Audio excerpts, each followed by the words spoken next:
Baru-baru ini tersiar berita penangkapan Dr. Lois yang kemudian dibebaskan oleh Bareskrim. Ia dituduh menyebarkan hoax yang meresahkan masyarakat. Pemicunya antara lain siaran podcast di mana Dr. Lois mengemukakan pandangan medis yang berbeda dengan kebanyakan dokter tentang masalah COVID. Wajarkah orang yang beda pendapat soal sains itu ditangkap? Atau ini akibat ulah orang-orang yang menamakan diri ahli kesehatan, merasa pengetahuannya adalah yang maha benar, padahal sebenarnya kurang wawasan dalam pemahaman medis. Mari kita bicara fakta dan data. Kita ambil contoh virus lain, yaitu HIV. Hampir semua orang di dunia mengatakan HIV adalah virus yang berbahaya, penyebab penyakit AIDS yang sampai sekarang tak ada obatnya. Makanya harus makan obat farmasi, bisa jadi seumur hidup. Kalau ada yang bilang HIV bukan penyebab AIDS, dianggap orang gila dan dianggap membahayakan masyarakat. Sekarang saya tanya, yang temukan virus HIV itu siapa? Jangan heran kalau yang mengaku ahli kesehatan pun nggak semua tahu siapa penemu HIV. Ia adalah Profesor Luc Montagny, virologis asal Prancis, Pasteur Institute. Kalau bahasa Prancis, ucapan dan tulisannya memang beda. Bombardier, bacanya Bombardier. Louis Pasteur, bacanya Louis Pasteur. Montagnier, bacanya Montagny.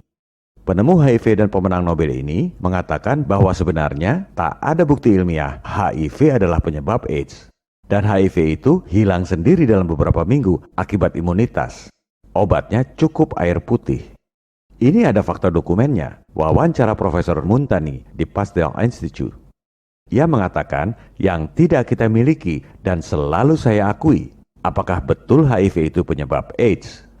95% dokter nggak tahu soal ini. Yang diajarkan di sekolah kedokteran beda dengan fakta yang dialami sendiri oleh sang penemu. Bukan berarti yang 95% itu benar. Apa pentingnya soal ini? Ini bukan soal ego, siapa yang lebih pintar dan siapa yang lebih bodoh. Ini soal kesehatan rakyat. Kalau tersangka virusnya aja udah salah, berarti alat tes salah semua, obat salah semua, vaksin salah semua. Makanya sudah 37 tahun ini AIDS nggak pernah ada obatnya, nggak ada vaksinnya. Karena asumsi dasarnya yang salah, tersangka virusnya yang salah. Dan kebanyakan dokter nggak sadar karena memang sengaja nggak diajarkan di sekolah-sekolah kedokteran yang pelajarannya dibuat oleh mafia global. Dan tidak diberitakan di media-media mainstream yang dimiliki oleh mafia global. The greatest trick the devil ever pulled was convincing the world he didn't exist. Aib 37 tahun ini diulang lagi dengan skala yang lebih besar, COVID-19. Inilah membuka aib pengobatan berpuluh tahun yang terjadi di rumah sakit. Kenapa orang jadi parah, kenapa kemudian orang masuk ICU. Inilah intisari dari apa yang disampaikan oleh Dr. Lois, untuk kebaikan rakyat, bukan untuk kebaikan para bandar obat farmasi. Sekarang kita dengar langsung pernyataan Profesor Montagny tentang apa obat HIV yang sesungguhnya. We can be exposed to HIV many times without being chronically infected.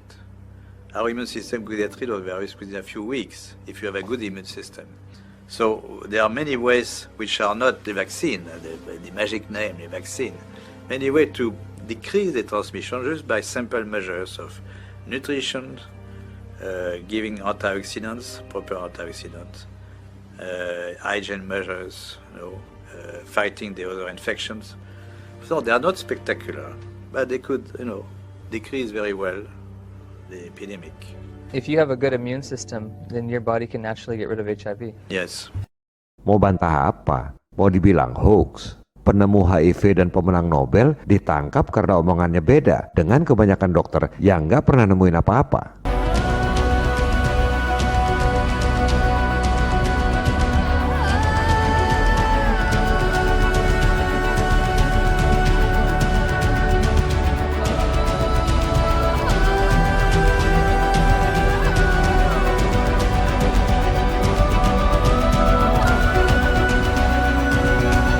Di dunia ini, ada banyak dokter yang bersuara beda dan sangat vokal mengungkap kebenaran di balik pandemi dan vaksin. Tapi nggak ada orang bodoh yang melaporkan ke polisi. Dan polisi di luar negeri juga bisa nyaring. Yang ditangkap itu kalau bikin kerumunan di tengah lockdown. Kalau cuma menyatakan pendapat, mana ada yang ditangkap. Zaman Orba dulu yang ditangkap adalah aktivis politik. Mengkritik pemerintah, ditangkap. Dr. Lois ini aktivis kesehatan, mengkritik sistem kedokteran global. Masa ditangkap? Nanti orang bilang rezim zaman now ini lebih kejam dan lebih otoriter dari rezim Orba. Memang risiko menyampaikan kebenaran itu selalu ada haters. Zaman dulu, Soekarno juga dibilang penghasut rakyat oleh para haters. Yang ngelapori Soekarno itu orang-orang lokal, kacung penjajah. Belanda hitam ini memang lebih kejam dari Belanda bule. Begitu juga Dr. Lois. Jarang sekali dokter, apalagi wanita, berani speak up melawan arus. Berani menyampaikan kebenaran, meski tahu akan dihujat, dicaci maki, dikatakan gila oleh para pembencinya. Makanya kita juluki Queen of the Truth. Inspirasinya dari Jokowi yang dijuluki mahasiswa BEM UI sebagai King of Lip Service alias Raja Omdo. Presiden kita ini memang inspirasional sekali, mahkotanya. Sekaligus saya koreksi, kemarin saya pasang foto yang salah. Foto itu saya ambil dari Google Image, artikel di media pikiran rakyat. Tulisannya, tak percaya COVID, Dr. Lois ditangkap polisi. Berarti benar dong fotonya. Saya ambil, ternyata salah. Ya sudah, foto orang lain ini kita singkirkan, kita ganti dengan foto Dr. Lois yang benar. Gitu aja kok repot. Tapi ada bagusnya juga sih saya kemarin salah pasang foto. Artinya saya nggak kongkal-lingkong dengan Dr. Lois. Naruh foto aja salah orang. Memang risiko melawan arus itu pasti banyak haters. Haters gonna hate. Contohnya, ada channel yang sampai memfitnah Dr. Lois secara personal. Ngakunya guru, tapi memfitnah istri dan suami orang lain. Itu namanya guru cabul.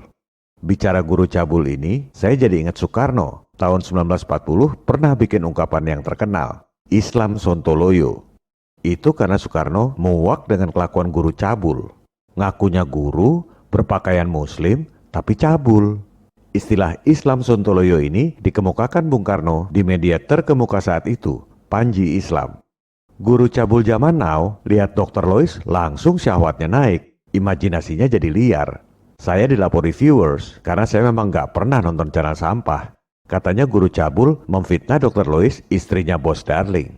Nanti dia lihat foto Dr. Lois disandingkan dengan Jokowi, dibilang Dr. Lois istrinya Jokowi. Namanya juga otak udang. Kasihan guru cabul ini. Segitu miskinnya sampai harus cari duit receh di YouTube dengan memfitnah rumah tangga orang lain. Guru itu profesi yang mulia. Jangan sampai dirusak citranya gegara guru cabul ini. Mudah-mudahan Dr. Lois dan suaminya sabar menghadapi manusia-manusia sampah seperti itu. Haters lainnya adalah dokter pedagang sepatu yang cari duit dan popularitas dari pandemi. Kita sebut saja Dokter Tinja. Katanya Dokter Tinja inilah yang melaporkan Dr. Lois ke Polda. Masa sesama lulusan kedokteran ngadukan ke polisi? Emangnya nggak bisa komunikasi baik-baik? Kapan majunya kedokteran Indonesia kalau kayak begitu? Saya dengar kabar katanya dilaporkan pagi, siangnya aparat Polda menciduk Dr. Lois di tempat kediamannya. Cepat sekali. Kapan diprosesnya itu laporan? Kayaknya nggak perlu deh, manggil ibu-ibu aja sampai kerahkan aparat begitu banyak. Kan sayang buang-buang anggaran. Dan entah apa motivasi Dokter Tinja melaporkan dokter lain yang berpendapat beda. Mau nyenengin bandar vaksin apa gimana?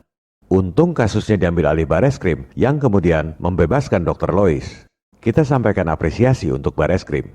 Untung di luar negeri nggak ada dokter penjilat bandar vaksin seperti Dr. Tinja. Kalau ada, mungkin penemu HIV yang bilang nggak perlu vaksin sudah dilapori ke polisi oleh dokter pansos yang nggak pernah nemukan apa-apa.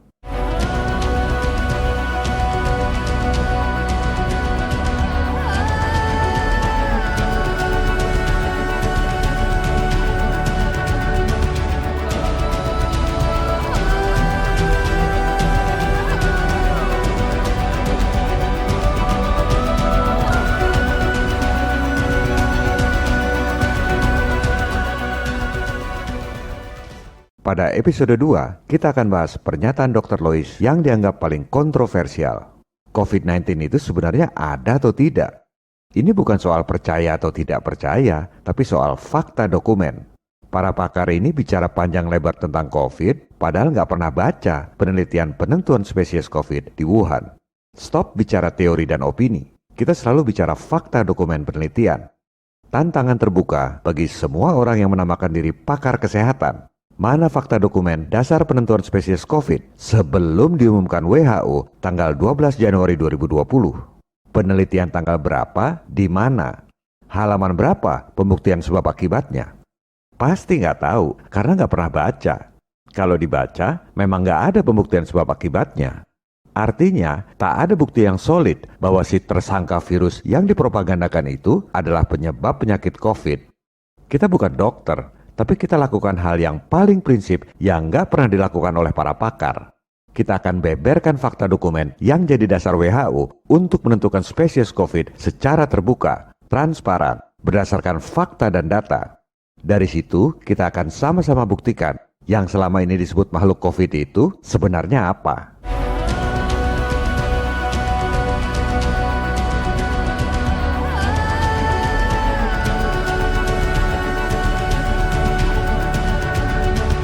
Episode 3 tentang pernyataan Dr. Lois bahwa pandemi disetting lewat indikator tes yang dibuat oleh mafia global.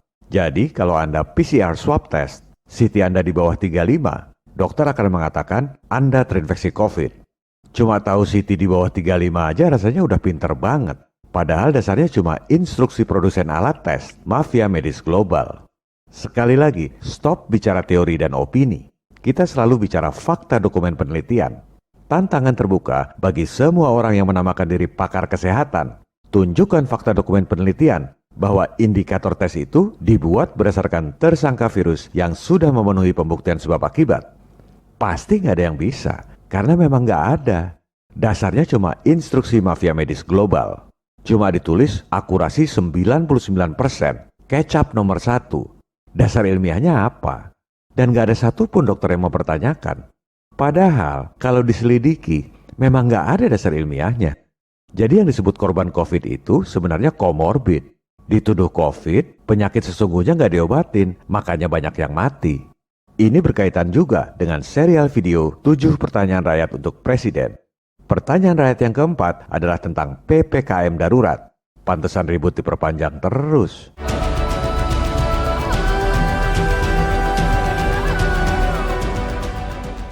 Dari berita-berita media, anggaran PPKM darurat itu direncanakan total 240 triliun selama 27 hari, dari tanggal 3 sampai akhir Juli 2021. 240 triliun itu cukup untuk biayai proyek infrastruktur kereta api cepat 3 kali lipat, dihabiskan dalam 27 hari. Berarti anggaran PPKM itu rata-rata sekitar 9 triliun rupiah per hari. Jangan-jangan ini yang bikin banyak pejabat teriak-teriak minta perpanjangan PPKM darurat. Godaannya menggiurkan sekali. Tiap hari perpanjangan PPKM, anggaran nambah 9 triliun. Rakyat udah apalah perilaku elit lokal, bansos saja diembat. Kalau dulu Pak JK dikenal dengan istilah lebih cepat lebih baik. Untuk urusan PPKM ini, jangan-jangan banyak oknum yang ingin lebih lama lebih baik. Tiap hari nambah anggaran 9 triliun. Masalahnya, yang bayar utang anggaran PEN total 744 triliun ini siapa? Yang utang rezim yang sekarang, yang bayar rakyat dan presiden generasi berikutnya. Utang negara ini udah 75 tahun gak pernah lunas, malah nambah terus. Akhirnya, generasi mendatang terpaksa harus jual tanah air karena gak bisa lunasi utang. Kelihatannya soal ini lebih urgen, karena kalau didiamkan, bisa jadi PPKM ini akan terus jadi lahan oknum pengusaha anggaran. Pada episode berikut, kita akan bahas secara tuntas berdasarkan fakta dan data yang tak terbantahkan tentang apa penyebab naiknya kasus COVID di Indonesia yang sesungguhnya. Viva Republik Indonesia. Salam People Power.